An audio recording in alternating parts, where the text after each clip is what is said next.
tonight. This is KBOI 2 News, first at 4. And new today, this coming Tuesday, it will be 1 year since the bodies of 3 murdered women were found in Caldwell, a crime that shocked the entire Treasure Valley. And the Canyon County Sheriff is now convinced, more than ever, that the killer will never be brought to justice.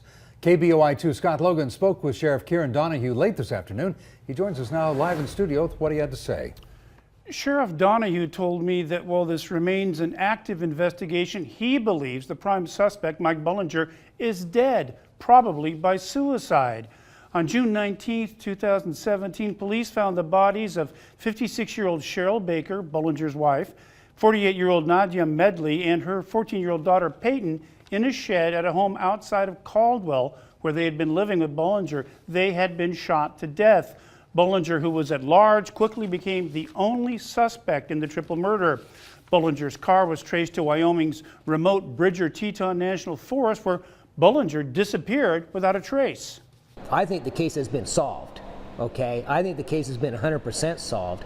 That's why I say our investigation over the period of weeks and months, without question in our minds, the physical and forensic evidence of this case and the elements of the crime that we've discovered, I'm convinced we have solved the crime. Donahue personally believes Bullinger took his own life somewhere in the forest, or died from the elements, or was killed by an animal, perhaps a bear.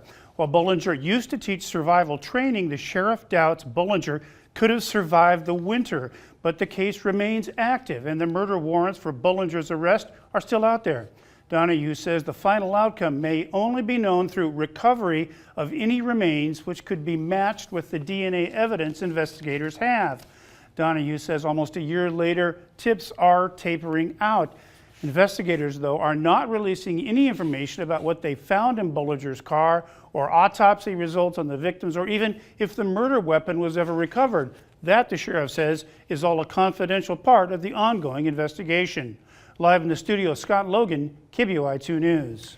And looking back on the last year, the Bullinger investigation started after those bodies were found at the Caldwell home, again on June 19th. Bullinger was named a person of interest a short time later.